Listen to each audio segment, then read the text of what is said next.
Dr. Chang is a professor of ethnic studies and the founding director of the Young-Ok Kim Center for Korean American Studies at the University of California, Riverside. His latest book is Pachappa Camp, the first Koreatown in the United States, which won the grand prize from the Association for Studies of Koreans Abroad. Dr. Chang also received the Order of Civil Merit Magnolia Medal from the Republic of Korea.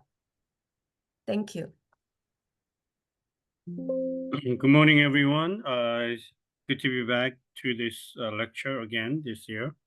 And the title of my talk is Dosan's Republic, the Pachappa Camp, the first Koreatown in the United States. And I'm a firm believer of learning and understanding your own history. And I've been telling my students that unless people know their history, their identity is anchorless. And unfortunately, many students growing up, Korean American students, that is, not knowing their own history. So I have been emphasizing the importance of learning Korean American, Korean immigration history to the United States. Korean immigration to the US can be divided into four different stages. The first is 1882 to 1902, when Korea and the United States formally signed the treaty to normalize diplomatic relations in 1882. And until 1902, approximately less than 300 diplomats, ginseng merchants, and the students and others, political exiles, have entered the United States. However, majority of Korean immigration began January 13, 1903, with arrival of 121 Korean immigrants to Hawaii's sugar plantation. And between 1903 and 1905, approximately 8,000 Korean laborers landed in Hawaii to work and live and have a family in island of Hawaii. Approximately 800 to 1,000 Korean women arrived as a picture brides, and there are some political exiles and the students. So altogether, with passage of Immigration Act of 1924, all Asian immigration stopped. No longer Asians can enter the United States, and less than 10,000 Koreans were living and working in the United States as of 1924. Korean immigration resumes around 1950 with outbreak of Korean War in 1950, and between 1950 and 64, about 20,000 or 25,000 Korean women came as orphans and the students. And the majority of Korean immigrants to the United States came after passage of Immigration Act of 1965. And as of 1970, Korean population in the United States was around 70,000, but today it is more than 2 million. So you can see the dramatic increase of Korean population in the United States since 1965. And this is a newspaper report announcing arrival of Korean immigrants. 121 arrived. Among them, 102 were allowed to enter the island of Honolulu, Hawaii, and that was the beginning of official Korean immigration to the United States. Today's lecture primarily focuses on Pachappa Camp, which all began. My research project began with this map. This map is a downtown Riverside. And this map was produced by the Sandberg Insurance Company of New York in 1908. And it says, small print here, Korean settlement. And this map was founded by undergrad students at University of California, Riverside around early 2000. However, I did not really pay any attention until 2016 or so, and I decided to look into this because Dosan Ahn Chang-ho is one of the most important historical figure in modern Korean history. He lived and ate and died for independence of Korea. There are numerous books, articles written about him, but none of them mention anything about a Korean settlement in Riverside early 1900s. So I decided to look into this, and unfortunately, I couldn't find any material except this map, and that was the only thing I had. And it just a Pachappa camp project. It was all about uncovering the buried past, and I was finding information here and there and putting together a puzzle, and it's like trying to find the needles in haystack. And finally, late 2017 and early 2018, I was able to put together Pachappa Camp is indeed the first Korean settlement in the United States and became one of the most gratifying research projects that I have been involved since 1990s. And I published 12 books, including Pachappa Camp, and perhaps this is one of the most gratifying research projects that I have been involved. And I found a lot of materials and archival materials, including San Francisco Chronicle interview of Ahn Chang-ho and his wife, and the most important historical documents for Korean language newspapers, including Gongli Shinbo and Shinhanminbo, and as well as the Riverside Daily Press and many other books by Mary Peg Lee, Quiet Odyssey, Ellen Thun, Eusop Cha, Golden Mountain, Bong Yun Cho's Koreans in America, Susan Ahn Cody's autobiography, and also Riverside Calvary Presbyterian Church records, and city records of Riverside census data in 1910, 1920, and finally, Violet Catherine Kim photos and the records that she donated to the UCR before she passed away. And Dosan Ahn Chang-ho is, like I said before, one of the most important and famous historical figure. Dosan is his pen name, means island mountain, and he is a Korean independence leader. And he served as a key member of Korean provisional government in Shanghai in 1919. He founded Korean National Association in 1909, also founded Young Korean Academy in 1913, which is still very strong in Korea as well as in the United States. He's known as an educator, a reformist, and gradualist. However, I believe he's more than that. He's truly a revolutionary, and he's a uniter, and most importantly, he's a democratic leader. And he emphasized honesty, and he throughout all of the world, including the United States, Mexico, Hawaii, and China, Soviet Union. He traveled all over different places and tried to organize overseas Korean communities, and he tried to unite overseas Korean immigrants for independence of Korea. And he said if after he was arrested by the Japanese in 1930s, they tried to persuade him, why don't you give up independence work, then we will let you go free. He said, no, I cannot. When I eat for Korean independence. When I sleep for Korean independence. This will not change as long as I live. And as all the Korean people want their independence, Korean independence will become reality. As world opinion favors Korean independence, it will become a reality. As heaven orders Korean independence, Korea will surely become independent. And I mean, I'm going to skip this. It's too complicated. The state of California designated Dosan Ahn Chang-ho Day in August 13, 2018 to recognize his contribution.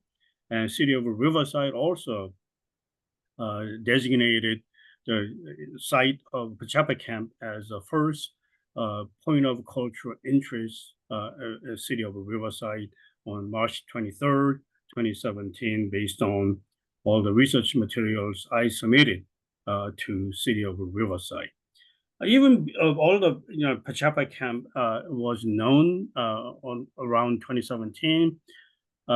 This statue of Ahn Chang-ho was erected by Korean immigrant community as well as the city of Riverside in 2001, downtown Riverside, and this was well before we knew anything about Pachappa camp. But because of a historic sister city relations between Gangnam district in Seoul and Riverside, they decided to erect this statue to commemorate his contribution, and that we knew that he came to Riverside to work as a citrus farm laborer around 1904 and 1905.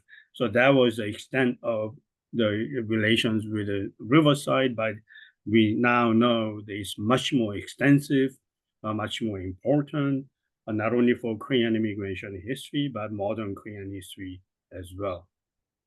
And he came to the United States in three different stages. First, between 1902 to 1907, and he returned to Korea in 1907 to secret organization Shinminhue, New Korea Society.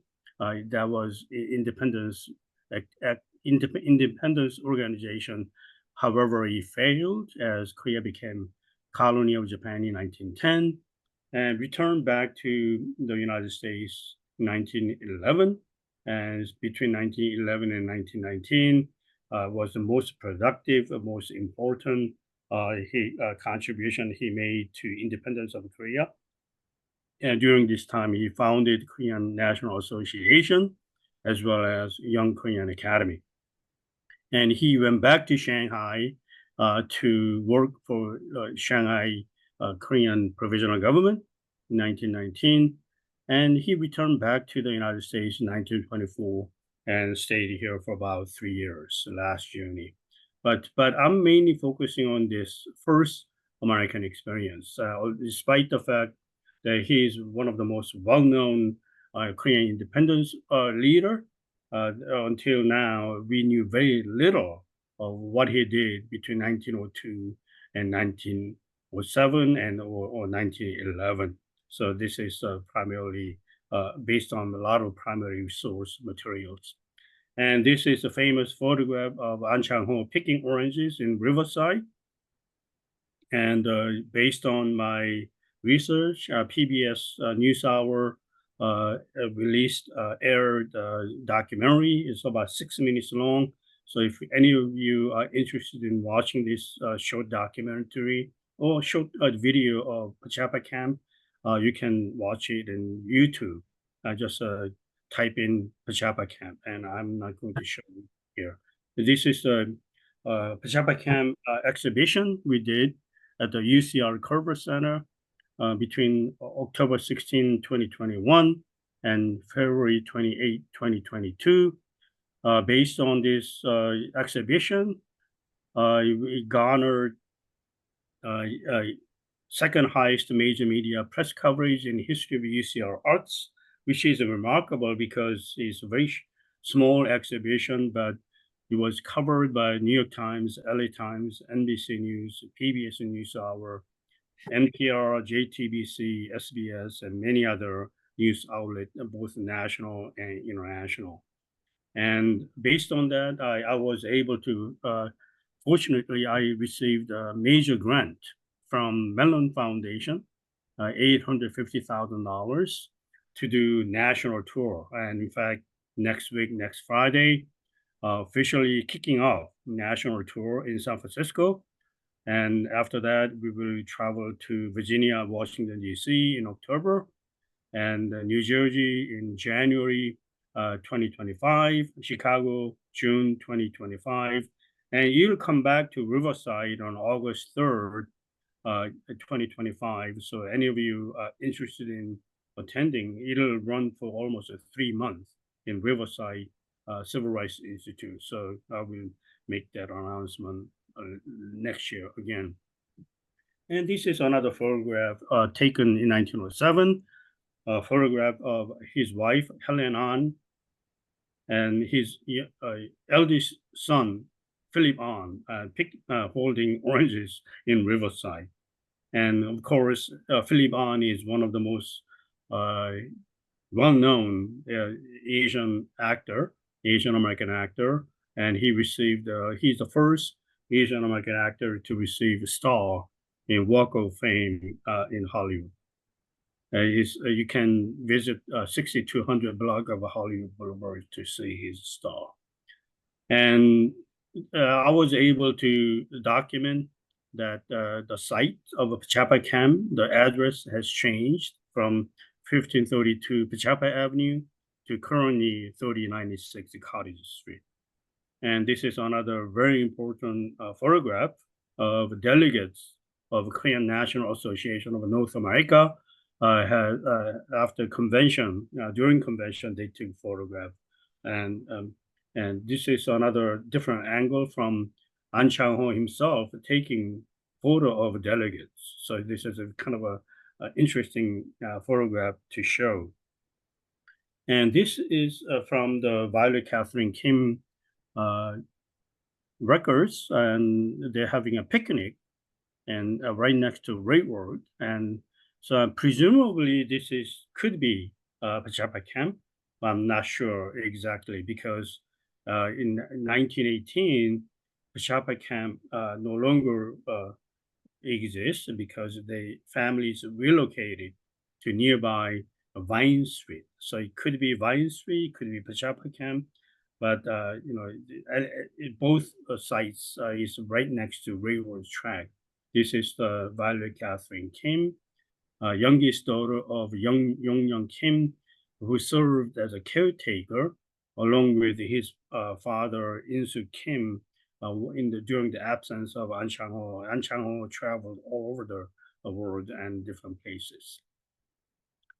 And so if you look at the chronology of Pachappa camp, Ahn Chang-ho and his wife arrived in San Francisco via Vancouver and Seattle on October 14, 1902. And about a year and a half later, he decided to relocate to Riverside to work because San Francisco at the time was a center, focal point of anti-Asian hate. And it was very difficult for Asian immigrants to make a living in San Francisco. So he decided to look for different places. And he established a 공립협회, meaning Cooperative Association. And after he arrived in Riverside, he also established the Korean Labor Bureau, which served as an agency to recruit and provide employment services to Korean immigrant workers. That's the reason why Korean immigrants from different places began to arrive in Riverside to work and live in Pachappa camp. And he also established a Korean mission, which is officially affiliated with Riverside Calvary Presbyterian Church. And before he left for Korea, New Korea Society, Shinminhue, he was initiated in Riverside. And not finally, but also established the Korean National Association in 1909. But one of the most important meetings was held, the third convention was held in Riverside on November 22nd, 1911. And I believe this meeting serves as an impetus for founding democratic principles of a modern Korean government today. So I'm not sure whether I'll have a chance to deeply discuss this issue today or not. But I'm really firm believer that modern democratic republicanism of modern Korean government was initiated and rooted in 1911 in Riverside. And finally, Pachappa camp no longer exists as of November 1918. We went over And in the beginning of my research project, I was really startled to learn the Pachappa camp was family-based community. And it was very strange because during the early 20th century, the Chinatown was known as a bachelor society. Filipino town was known as a bachelor society. And the Asian immigrants community was mostly a bachelor society as our immigration law prohibited Asian women to enter the United States because it's a racist policy that without women there will be no growth of a population. That was the intent. But Pachapa camp was family based, and I really didn't understand how that was possible. It turns out Ahn Chang-ho and his followers devised a Hawaii, San Francisco, Riverside plan, and enabling Pachapa camp to grow as a family based and based on democratic principle. And he said physically strong and experienced Koreans were to be sent to Riverside Orchard as a sample labor force. They were told to construct their own living quarters as soon as they arrived, without asking for any money from the Americans. Then they were to organize a working team of 10 men. Each man on the team was supposed to follow these working guidelines. Our only capital today in this land is nothing but honesty. Work diligently without wasting time, whether your employer watches you or not. Then you will be working not only today, but tomorrow and even the whole year round. If your employer has confidence in you, then your friends, Kim, Lee, or Park will also get jobs, and because of your hard and honest work. Obviously, he told his workers, followers to work hard, honestly, then it'll provide employment opportunities for all Korean immigrants. That was the plan. And with these instructions, the newcomers were sent out to Riverside Orchard farms. Most of them did not have money and did not speak English, so the members of the Kungipape Cooperative Association collected money, bought train tickets for their fellow Koreans, and they also prepared the lunch boxes. When the working team got on the train, the leaders of the Kungipape told the conductor the name of the station, which is Riverside. I'm sure where they were supposed to get off. So they coordinated all this secondary migration from Hawaii to San Francisco to Riverside. And in the beginning, Korean immigrants had a hard time securing employment services because labor contracting was monopolized by the Japanese labor contractors during the early 20th century. So it was important for Ahn Chang-ho to establish Korean Labor Bureau to provide employment services. And he needed about 1,500 to 1,600. Unfortunately, he was able to get a loan from a local farmer, and he paid it off in less than several months. And so he established the Korean Labor Bureau. And when you pick an orange, you pick it for your homeland. When you clean a toilet, you do it for your country. When we pick one orange, we must pick the oranges as if our country's future depends on it. And Pachappa camp was a shanty town. It's not a livable place, but you had no other choice. Lived in a small one-room shack built in the 1880s for Chinese railroad construction workers. And they moved on, and the Korean immigrants moved in. Passing of time had made the lumber shrink. Wind blew through the cracks in the walls. No pretense of making it livable. Just four walls, one window, one door, nothing else. We put mud in the cracks to keep the wind out. Water pump served several shacks. We had to heat our bath water in a bucket over the open fire outside. They pour it into a tin tub inside. There was no gas or electricity. We used kerosene lamps, and one of my chores was to trim the wicks clean the glass tops, keep the bowls filled with kerosene. This was Mary Peg Lee's describing what was like to live in the Pachappa camp. So, how can you claim the Pachappa camp is the first Korean settlement in the United States, origins of Koreatown? Because Korean immigrants came to Hawaii first. In the mainland, it was San Francisco. But how can you claim that? And that's because uh, Korean immigrants who came to Hawaii were scattered all over different several islands. Once they arrived in several islands, they were also scattered all over different plantations, and they lived and worked in the plantation until much later. In the San Francisco, the majority of Korean immigrants lived probably perimeter of Chinatown, scattered in different places. But Pachappa camp is different. So one place, one location, family-based. They lived and worked and established a community. It was much more than labor camp. It was a community. So unlike other places, it was a family-based, including women and children. And because of Dosan's Ahn Chang-ho's leadership, they called it Dosan's Republic. I mean, it's remarkable that Korea was under kingdom until 1910.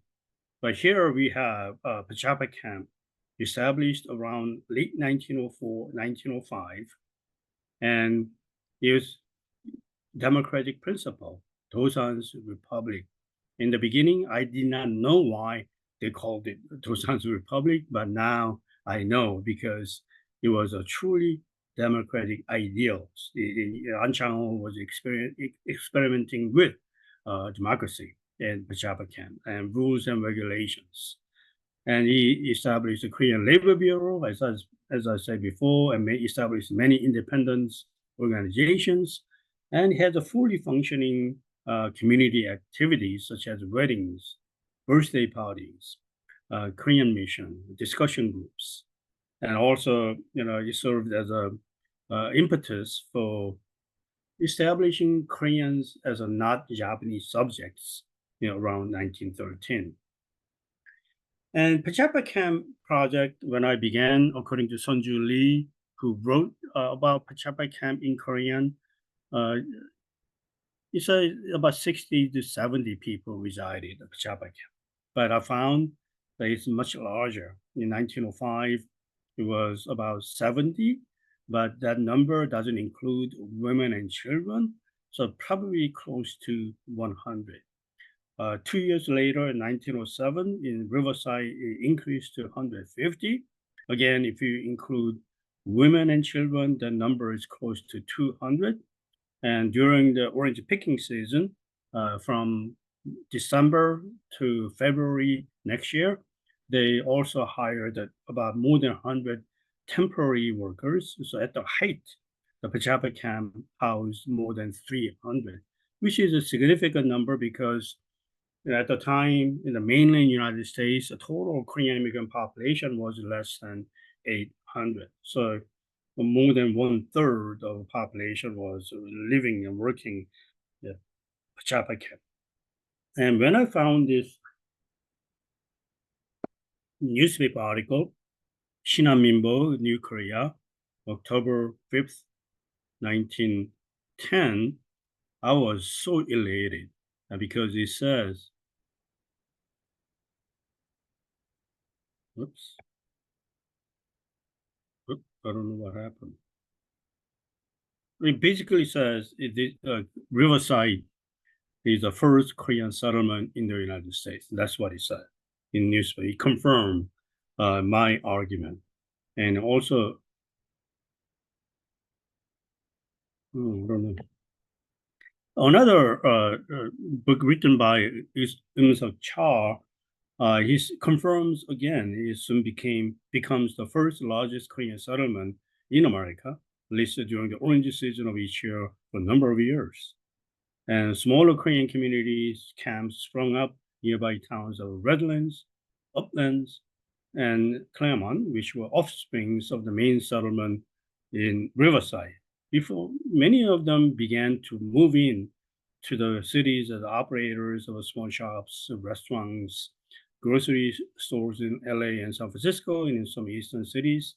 They are found today, according to Lisa Emerson Char, Golden Mountain. And Korean National Association became one of the most important national and international organizations for overseas Koreans as well as the Koreans in Korea. In 1912, they had 116 chapters, including North America, Hawaii, Siberia, Manchuria. They also had chapters in Mexico, China, and Petersburg, Soviet Union, and only overseas Korean organization with worldwide chapters. And this is Cornelius Rumsey, who loaned $1,500 to Dosan Ahn Chang-ho, and this is his farm, Alta Cresta, and his house, his home he used to live. And this is a photograph of a multiracial labor force working in Riverside, including Ahn Chang-ho and some Eastern European looking, as well as Mexican looking and Korean immigrants working in citrus.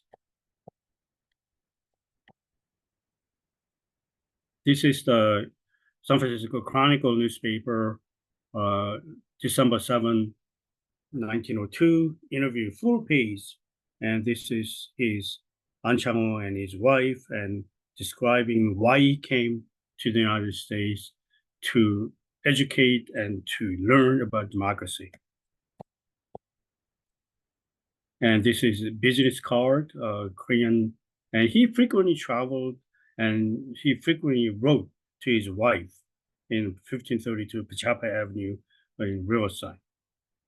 And this is Philip Ahn's baptism card in 1909 in Riverside. Again, this is a convention held in 1911 in Riverside, which is very important, I believe. And Korean National Association of North America Convention held in Riverside 1911 is very important. In my mind, perhaps it's a game changer as far as I'm concerned, understanding the roots of modern Korean democracy. The history of Pachappa camp in Riverside reveals compelling connection between the important work done by Ahn Chang-ho and the Korean National Association of North America that influenced the embrace of democratic republicanism. Third KNA convention in 1911, notably held in Riverside after he returned from Korea in September 1911, was attended by all the presidents of the association chapters, except for Mexico Merida chapter. These two because of the distance. It was at this convention, KNA members passed articles of governance resembling those in the Daejeon Declaration of Solidarity, which was published in 1917, which a Korean historian considers as a founding of Shanghai-based Korean provisional government with that announced democratic republicanism. Until now, Korean historians use the Daejeon Declaration of Solidarity as a source of a democratic republicanism. But I'm arguing if Riverside in 1911 already experimented with democracy, which served as a 1911 that is almost identical, very similar to what they passed in 1911, and ultimately contributing to the KNA's de facto government status. Because the convention was held between November 23rd to December 4th, 1911, and the Shinhan Minbo reported the following. Began around 2 p.m. Delegates discussed for 10 days, passed 21 resolutions, closed on December 4th, 3 a.m. So, you can see they were arguing, discussing, debating all night long. And Tsai Hong, which the president approved 21 resolution, stayed at Riverside for several days, arrived at Riverside on December 8th, and Jung-ik Cho, president of the Korean National Association of Central Council, also attended convention, and most delegates attended convention, according to Shinhaminbo. This is Mary Peg Lee's. She attended elementary school in Riverside, so I'm going to just skip this. And another very important function the Korean immigrants were having was, being a Christian, attending church. And annual report of the Board of Home Missions of a Presbyterian Church in the USA reported this. And it said Riverside, another happy group of Christians, somewhat distinguished from the other stations by the number of young wives and their children. It confirms that Riverside is a family-based community. And also, Heston local evergreen cemetery, Suna Kim. And when I found this Heston, I decided to look into who he is and what he did. And it turned out he was a very important member of a KNA, and he died of a buggy accident in Riverside in 1919. And funeral service was held on 25th, Amsterdam Church. 46 persons attended.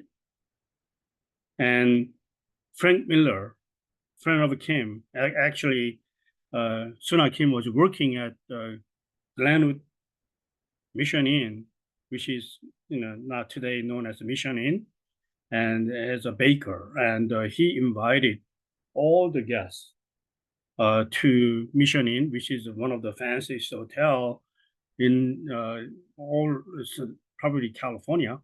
And he invited all of them and served lunch, which really shows the dignity of what kind of a man he was at the time. I also found this Heston Kim Tae-sun. He died at a very young age, and I also looked into this, and I found that Tae-sun Kim is died of cancer, and turned out he's the eldest son of Suna Kim. So it's a family tragedy. And we also found this Heston nearby, and this is the Lee Eun-kyung Mo Chin-myo. You have to go this way, not that way. And she is nameless women, which is very common at the time. Women at the time was often called as someone else's mother, and Lee Eun-kyung is a son, and his mother was buried there. And the Korean mission, I'm going to skip this. This is a bulletin in 1909, and which shows Korean mission, 1532 Pachappa Avenue. So if it has official affiliation with Riverside Calvary Presbyterian Church. And unfortunately, the mission has suffered fire, and Riverside Calvary Presbyterian Church did a fundraising to rebuild the community. By 1914, now the address has changed from 1532 to 1508 Pachappa Avenue. Reverend William Armstrong Hunter was the pastor, and also decided to go into Riverside Calvary Presbyterian Church, and found many valuable archival records, including mentioning something about Korean members. December 2nd, 1906, Korean mission under the care of a Calvary Presbyterian Church was affected by the Mr. Mr. Bang. He was a missionary, and many other names were mentioned in these records. And most importantly, I found this Korean membership list.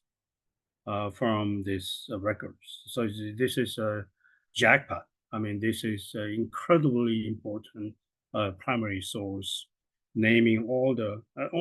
But I don't know why, but I didn't see any Ahn Chang-ho or Helen Lee's name here. But all the important Korean membership list was listed here, which is very important.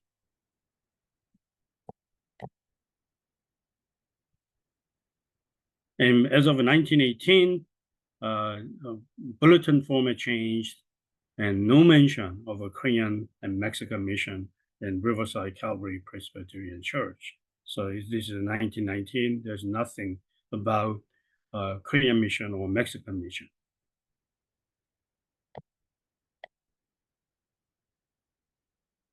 And Shinanminbo, New Korea, reported in 1918, April, said since Korean language school is unable to maintain building because many of the members failed to mention that around 1913, the Riverside had a major deep freeze, cold weather, wiped out citrus industry. So many Korean immigrants began to relocate to LA, San Francisco, and many others relocated to Ridley and Danuba, Central California, nearby Fresno, and establishing Korean community there. So Pachappa camp number of residents began to decline, and barely maintaining the community between 1913 and 1918. And now they decided to suspend a meeting temporarily in July 4th, and finally November 10, in 1918, Korean National Association of North Riverside chapter moved from 1532 Pachappa Avenue to 1158 Vine Street nearby. So that's the end of Pachappa camp. So Pachappa camp essentially existed from 1904 to 1913. That was the kind of a peak. Between 1913 to 1918, barely maintaining it. And because it was short-lived, maybe that's one of the reasons why historians did not pay any attention to Pachappa camp. And another very important thing about Pachappa camp and is residual. In 1919 is a Vine Street. KNA, Korean National Association, did very important, remarkable thing in 1918. Because in 1918, Korean National Association announced that women will be allowed as a full member of Korean National Association, equal to that of men. So women now officially can become full member of a Korean National Association, equal to the man of a responsibility as well as rights. And this is 2 years before women gained suffrage, voting rights in the United States. You know, women didn't get voting rights until 1920 in the United States. But Korean National Association, Ahn Chang-ho, allowed women to become a fully functioning member of a Korean National Association. And this documents what kind of roles, what kind of duties the women played in Riverside chapter. Riverside chapter meeting ceremony was held on April 15, 1919. And during the meeting, opening remark, prayer, salute to national flag, and congratulatory remark, and national anthem, and speech by Chung-Sup Park's wife. This is remarkable. Major speech was done by Chung-Sup Park's wife, as well as Nak-Chung Chun, and prayer by mother of Woon Kyung Lee. Remember the headstone we saw? Lee Eun-kyung's mother. So, this really shows what remarkable roles Korean women played in 1919, and the women's duty. And we praise this decision made by women of Riverside chapter of Korean National Association, who decided to perform duty equal to their men, especially Eun-kyung Lee's wife, and working at the president a hospital and decided to donate for our society and country. We praise her dedication, and all Korean households decided to make their own soy sauce and boycott Japanese soy sauce and products, boycott Japanese products. Again, women played a very important roles. And this is Sang-sun Park's birthday party in 1925. And I'm going to start wrapping up. This is a Hemet Valley incident. Quickly, Hemet Valley incident of 1913. 11 workers from Riverside were hired by the apricot farm owner in Hemet. Hemet is nearby Riverside. They took a train to Hemet. As soon as they arrived at Hemet station, there were more than 200 white mobs waiting for them and told Korean workers, go back to where you came from. And this small incident, which was very common at the time, the Japanese consulate took notice of this incident, decided to claim that Koreans in America are Japanese subjects. Therefore, they have a right to intervene on behalf of Korean immigrants. And the Japanese embassy in Washington, D.C.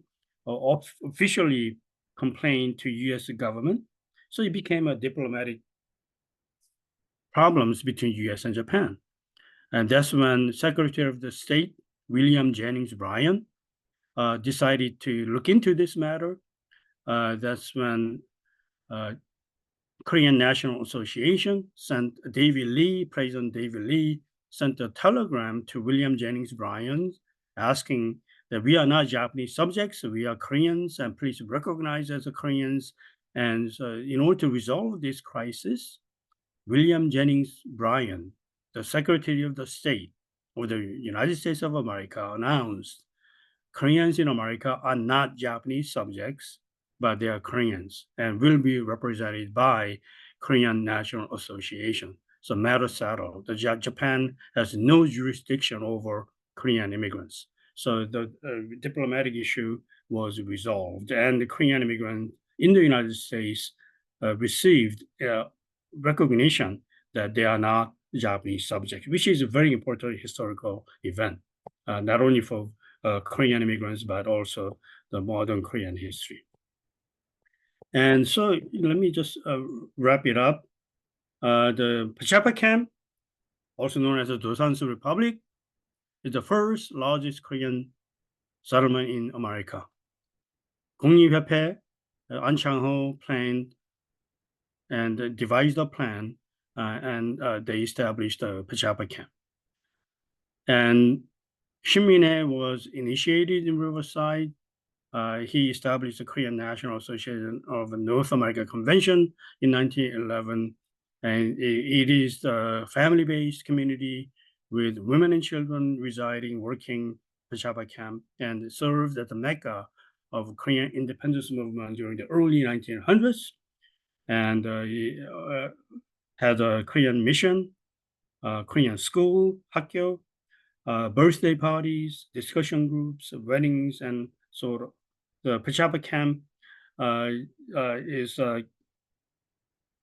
according to Seung-won Park, who wrote PhD thesis, she concluded that Dosan Ahn Chang-ho's independence movement activities, nationalist and independence movement activism, was production and reproduction of the success of Pachappa camp model community. So that really sums up the importance of Pachappa camp is a historical significance. Thank you so much. Thank you, Dr. Chang. There is one question in the chat. Okay. Should I read it for you? Yes, please. Okay. Professor Umicho asks, is there any relationship / impact between the March 1st movement in Korea and the women in this camp during 1918 to 1919? Oh, definitely. After Korean National Association announced that women will be allowed to become a fully functioning member of KNA, when March 1st movement began in Korea, they learned about the March 1st, and the women began to organize and have their own organizations, such as relief societies, the wearing, the white gowns, and they've established women's independence organizations throughout. Yes, definitely there is a direct link between women's movement and March 1st movement. Yes, clearly. Another question, Kelly Castaneda asks, where will the exhibit be in San Francisco? Well, it'll be in Korean Community Center in San Francisco. We will have an official opening reception June 29th, next Friday at 11 a.m. So if you reside in Bay Area, please come and attend this official reception 11 a.m. at Korean Community Center in San Francisco. Okay. Another question by Susan Lee. Do Koreans in Korea also learn about Dosan Ahn Chang-ho and other Korean American leaders? Yes, definitely. I mean, I remember learning about him in textbook, right? They do mention about him, but not to extent of about Pachappa camp. No one knew anything about Pachappa camp until I accidentally uncovered in 2017. That's the reason why he received such a national, international media press coverage, because it was unknown until 2017. Great. And this is not a question, but I think this will be, we can end it.